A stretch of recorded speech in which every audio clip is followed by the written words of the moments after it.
Olá! A Igreja Batista da Graça disponibiliza as suas mensagens e reflexões nas plataformas digitais. Se quiseres continuar a receber, podes acompanhar-nos no Spotify e YouTube. Deus abençoe.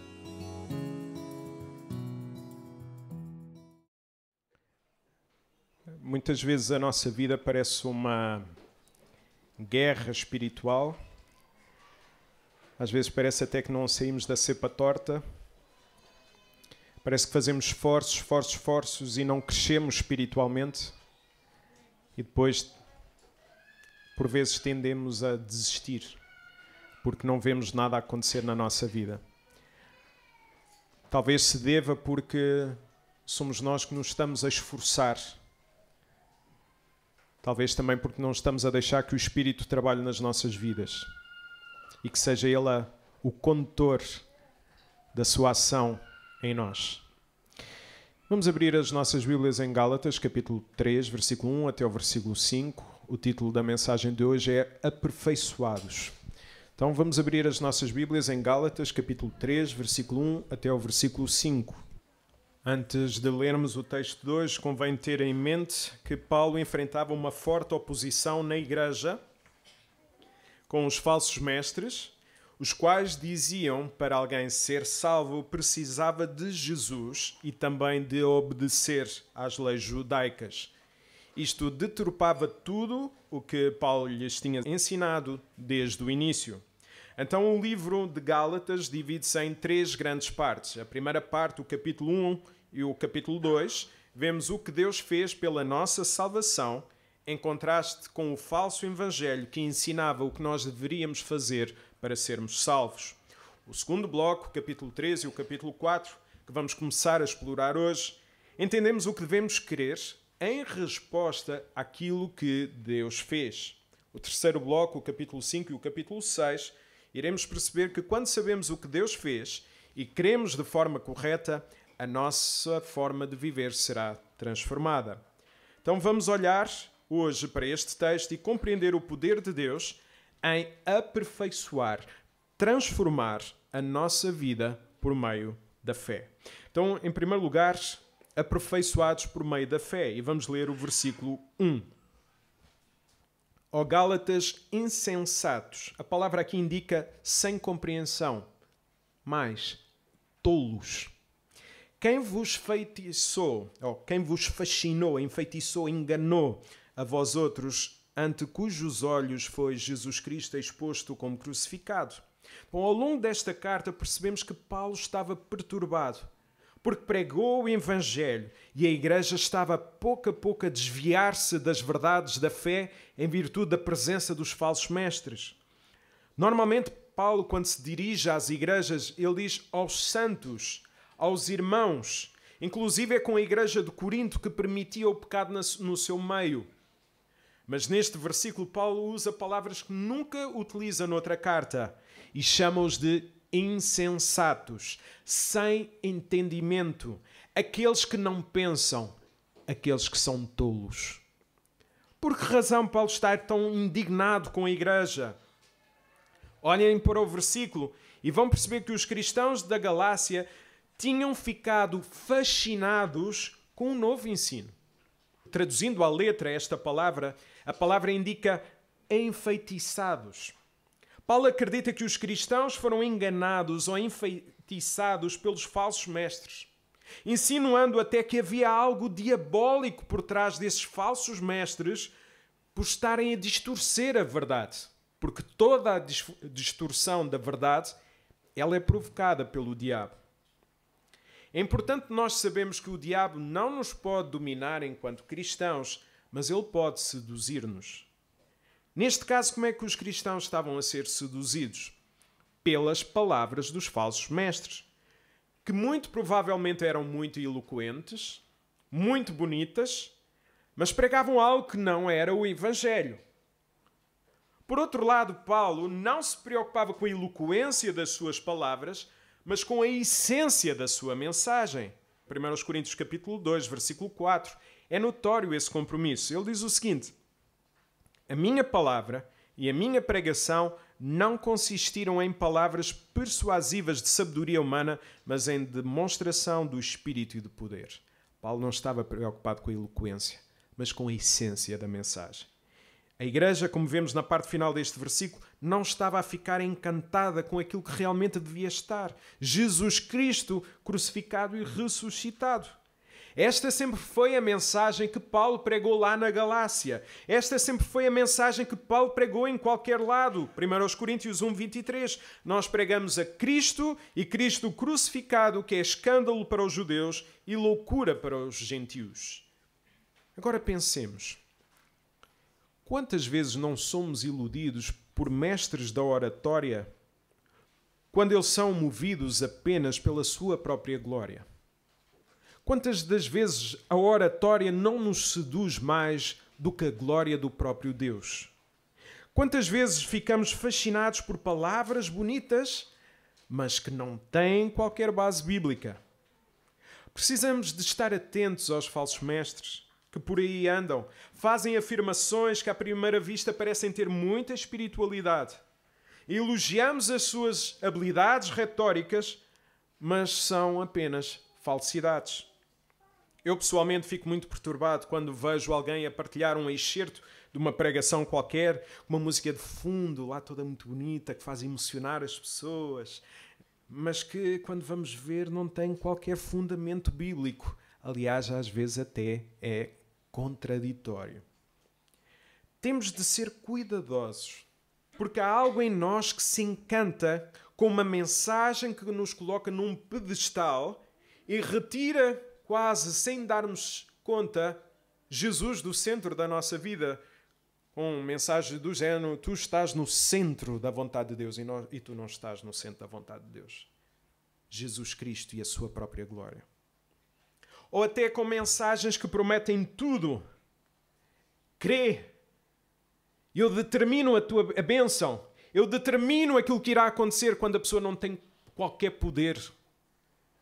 E esquecem-se de mostrar que há paz, há contentamento em Jesus, independentemente das circunstâncias. A mensagem do Evangelho não é que tudo vai ficar bem, mas que em Jesus nós estamos bem, independentemente das circunstâncias. Estou há muitos anos cansado de mensagens de autoajuda ou mensagens triunfalistas. Recordo-me do momento mais difícil da nossa vida, que ainda hoje mencionei, da nossa filha. E várias pessoas diziam, quando ainda nada se sabia: vai ficar tudo bem. Eu pensava, será mesmo? E se não ficar?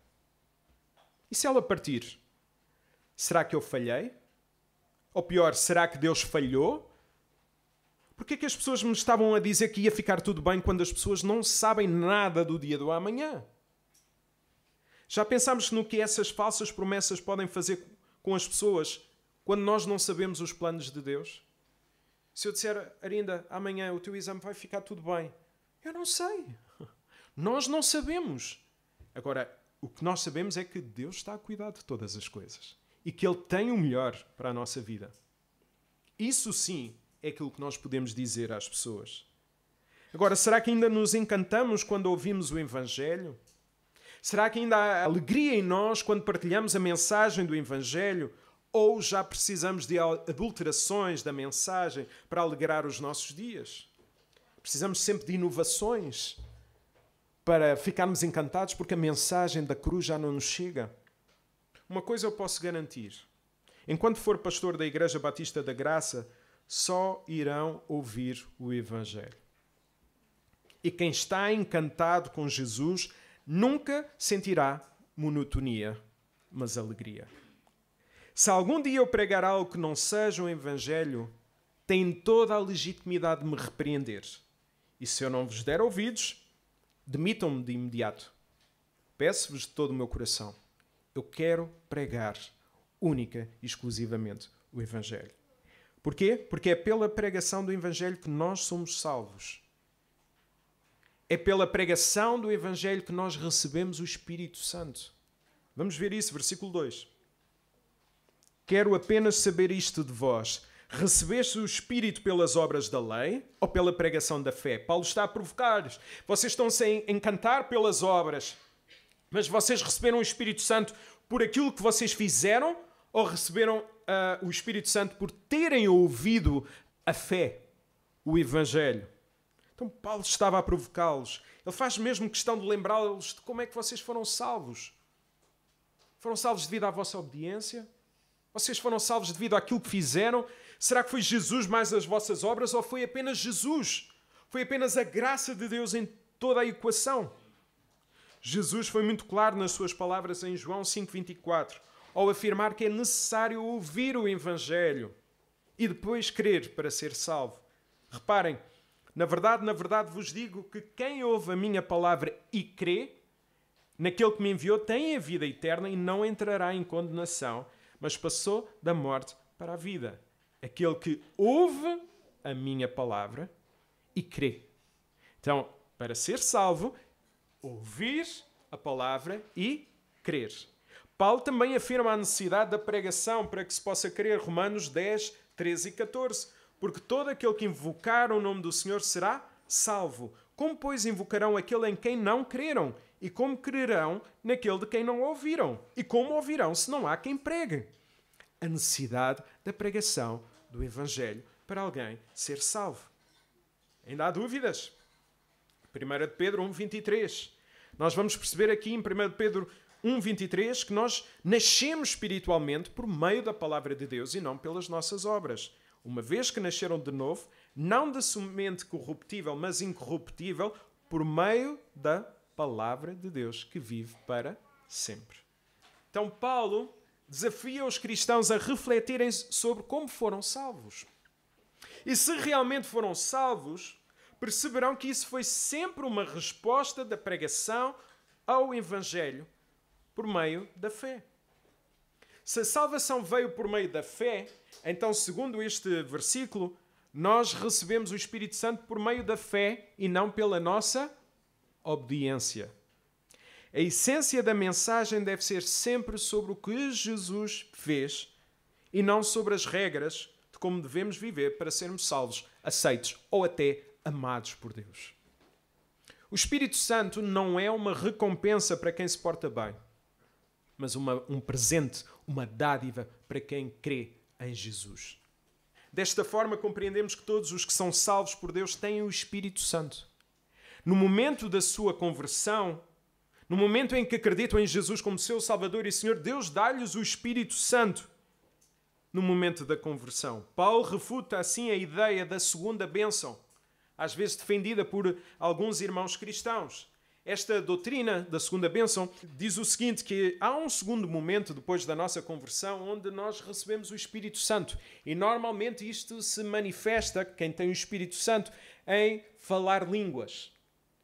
Então, percebemos se alguém tem o Espírito através do falar línguas. Nós acreditamos, porque a Bíblia assim o afirma, que no momento da conversão nós recebemos o Espírito Santo. Não há uma segunda bênção. Então nós temos o Espírito Santo no momento da conversão.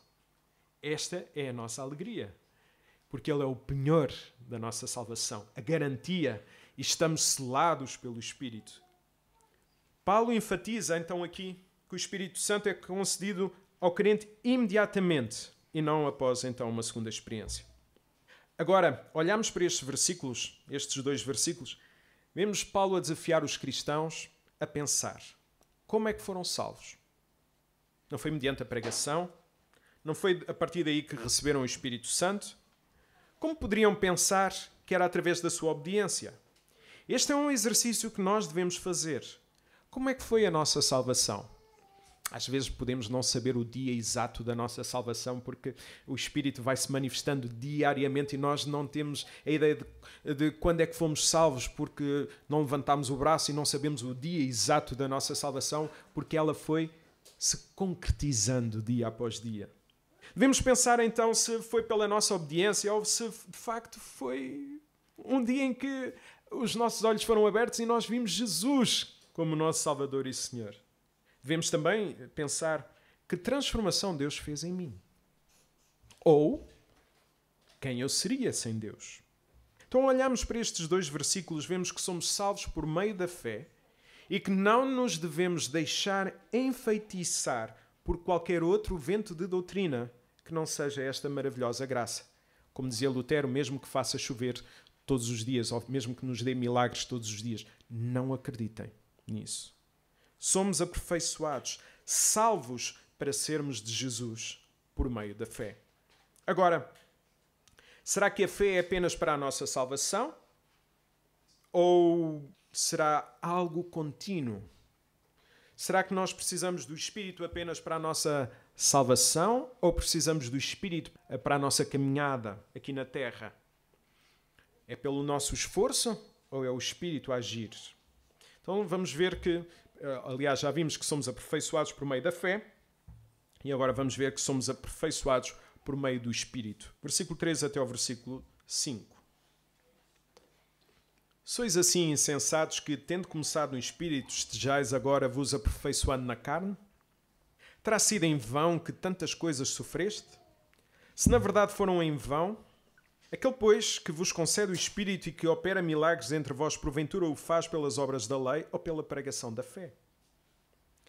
Paulo volta a usar o termo do versículo 1.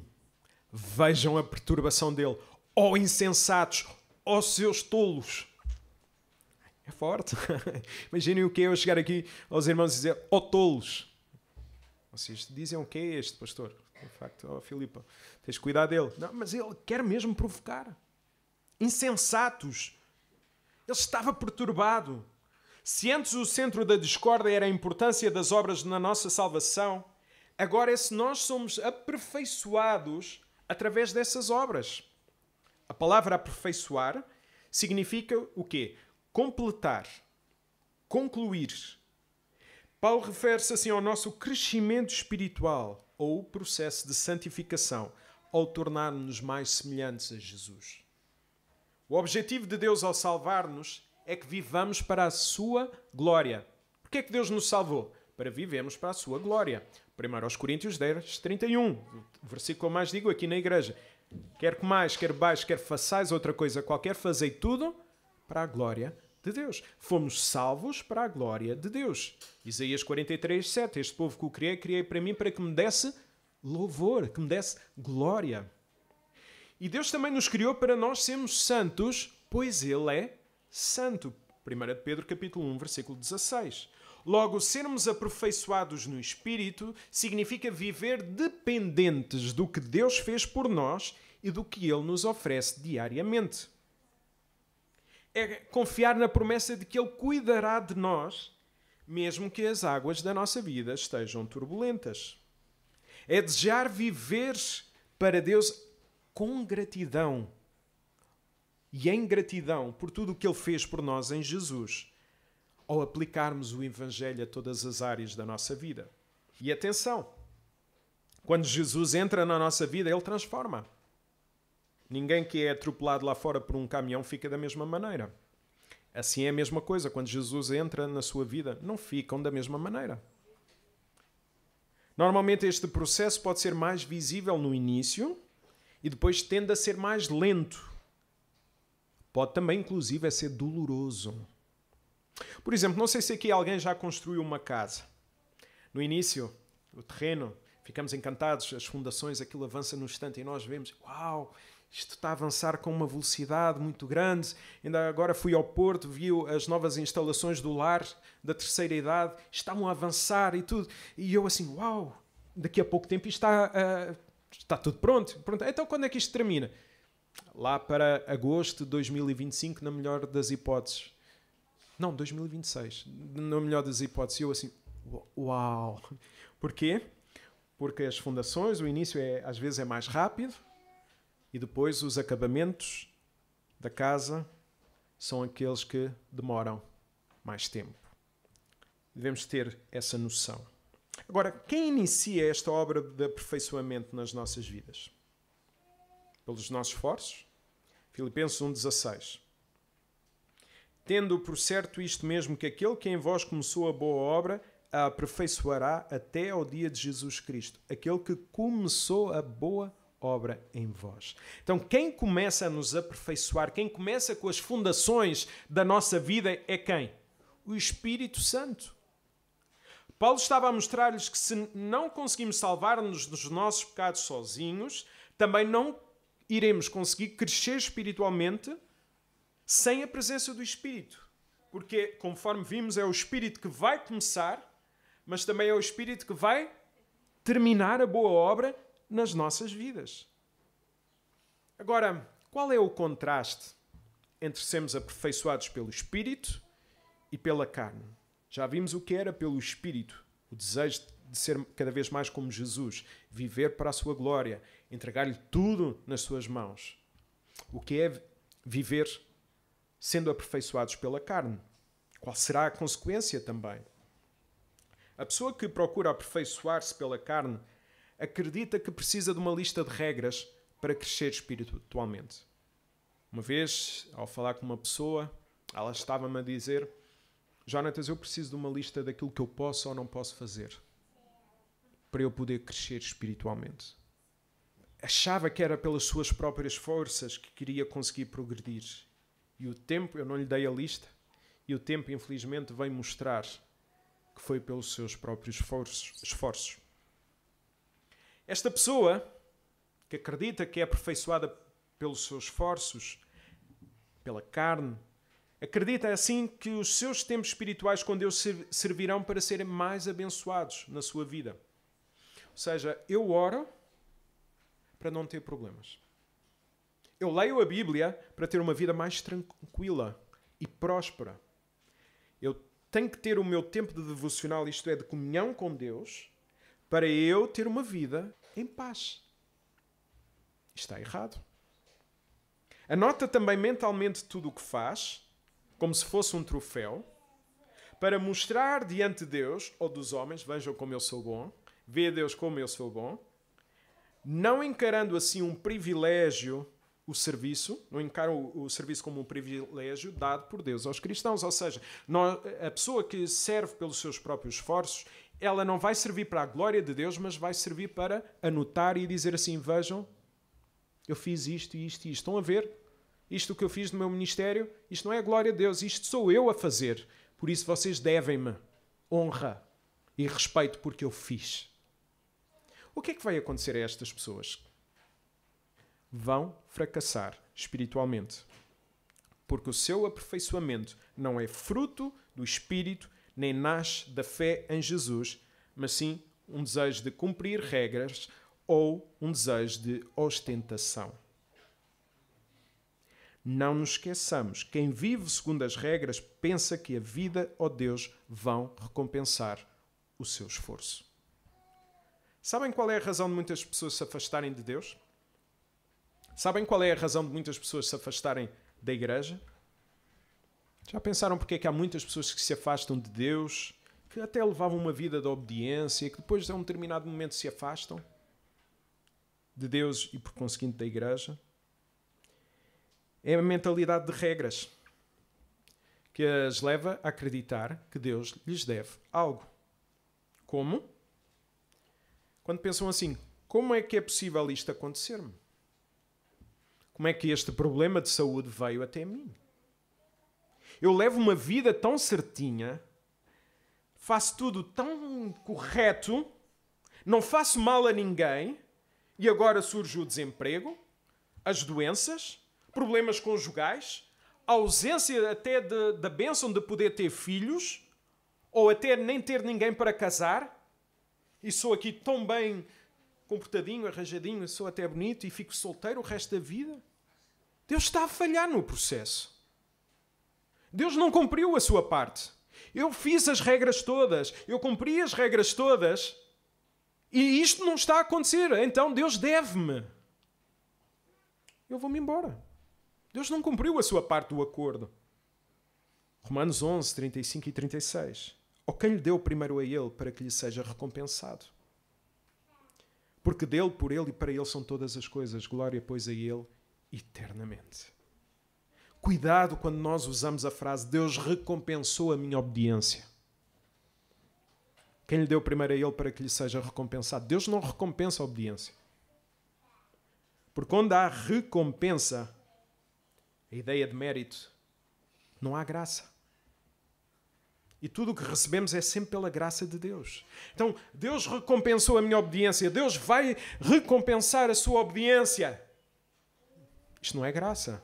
Isto é obras. E é tudo fruto da graça.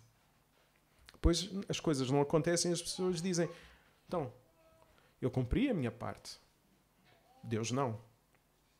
E afastam-se. O aperfeiçoamento pelas obras também se pode ver na forma como nós olhamos para os mandamentos e como lhe obedecemos. Por exemplo, temos os 10 mandamentos. E um deles diz que nós não devemos mentir. Então, perante uma situação difícil na minha vida, deixa-me cá ver as minhas cábulas, o que é que diz o telemóvel ou o chat GPT. Eu devo mentir ou não devo mentir? Não minto. Ok. Então eu resisto. Não vou mentir. Ok. Está certo. Será que nós, com este tipo de mentalidade, vamos conseguir dizer sempre que não à mentira? Se a nossa atitude for esta, por uma lista de regras? Não. Não vamos conseguir. Adão e Eva resistiram a primeira vez à tentação e depois, quando deixaram de estar gratos pelo que tinham, cederam e pecaram. Agora, se deixarmos que o Espírito trabalhe na nossa vida, perceberemos que a mentira revela falta de confiança em Deus ao acharmos que Ele não cuida de nós. Então, perante uma situação difícil, qual é a regra? Não. Eu estou grato ao Senhor. Eu sei que o Senhor vai cuidar de mim.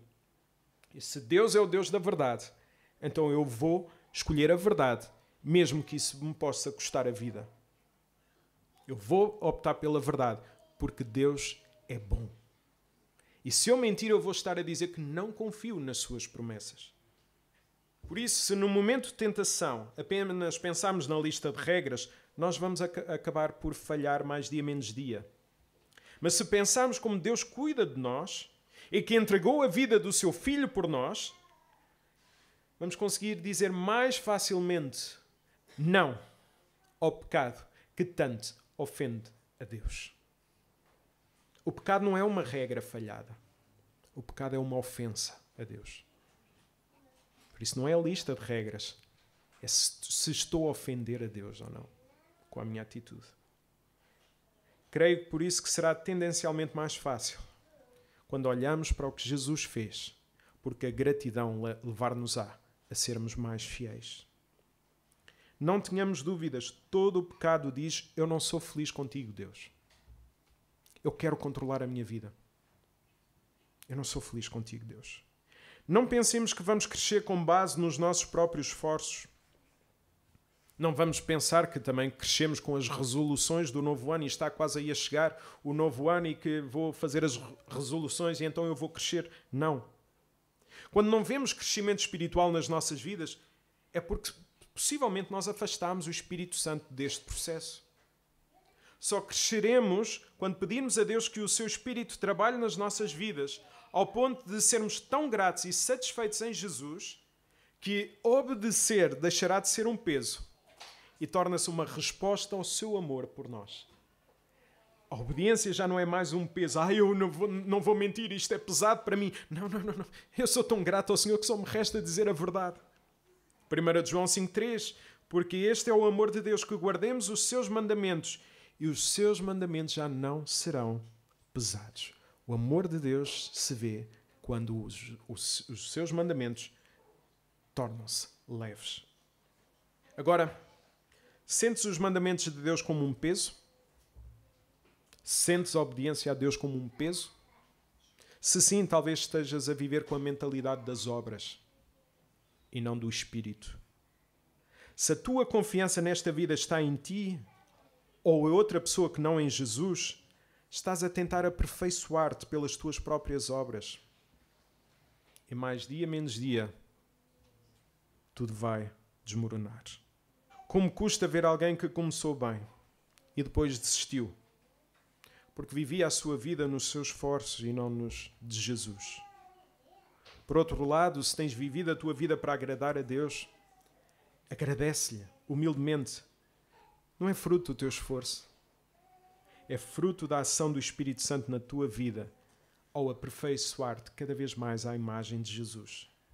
Aqueles que levantam a sua bandeira ao alto, a sua obediência como um exemplo de superioridade em relação aos outros, estão a viver a mentalidade das obras, não do Espírito. Porque quando é o Espírito a agir em nós, nós não temos nada em nós mesmos para nos gloriar, somente no Senhor. É fácil deixar-nos levar pela tentação de confiar nas nossas obras e no nosso desempenho, acreditando que o nosso esforço é que nos torna aceitos perante Deus. No entanto, a verdade aqui revelada por Paulo é clara neste texto. A salvação, o aperfeiçoamento espiritual, são frutos da fé em Jesus, não de regras e nem de rituais. Então pergunta-te a ti mesmo, onde está a tua confiança? Onde está a minha confiança? Estamos fascinados pelas mensagens eloquentes onde não há qualquer base bíblica? Esta semana recebi 3 mensagens de 3 pessoas diferentes, de 3 lugares completamente diferentes, e eles diziam-me o seguinte: Jonatas, eu estou cansado de estar numa igreja onde não há palavra. Isso perturba-me. Perturba-me, porque onde não há palavra não há nada. Podem estar até com o melhor louvor, podem estar até com as melhores obras sociais, podem estar com tudo, mas se não há palavra não há nada, não há igreja. Porque a igreja, segundo Efésios 2:20, ela está baseada na palavra. Por isso pensemos também se estamos enraizados na verdade do Evangelho, que nos lembra que somos aperfeiçoados pelo Espírito Santo, diariamente. Lembremos assim também que o nosso crescimento espiritual acontece quando o Espírito se manifesta nas nossas vidas. É Ele que inicia e conclui a boa obra que começou em nós. Ao reconhecermos assim a nossa dependência do Espírito, podemos viver a vida que Deus tem para nós, ao sermos transformados mesmo no meio de grandes desafios. Deus transforma-nos muitas vezes no deserto. O deserto é o lugar mais difícil de crescer. Mas é aí que Deus transforma e molda-nos à sua imagem. Até ver a imagem de Jesus refletida nas nossas vidas. Que possamos permanecer firmes na verdade do Evangelho, confiantes que em Jesus somos aperfeiçoados por meio da fé e pelo poder do Espírito. Não desanimes quando não vês crescimento na tua vida, mas entrega-te de todo o coração ao Senhor Deus, que tem todo o poder, e pouco a pouco irás sentir a sua alegria e a sua calma. Eu não sabia que a Ana ia estar aqui e mandei-lhe uma mensagem que dizia, e estava baseada na pregação. Eu dizia-lhe o seguinte: é verdade que eu percebo a fraqueza. É verdade que eu percebo a dor. É verdade que eu percebo a morte. É verdade que eu percebo o sofrimento. Mas devido a Jesus, eu percebo a sua paz, a qual ninguém nos pode tirar. E é a paz que nós iremos sentir, que vamos conseguir enfrentar a fraqueza, a dor, a morte e o sofrimento. Porque em Jesus nós somos felizes. Em Jesus nós temos tudo o que nós mais precisamos. Porque para nós o morrer e o viver é tudo sobre Jesus. Nada é sobre nós. E ainda bem. Glória a Deus. Glória a Ele eternamente. Que Deus nos ajude. Amém.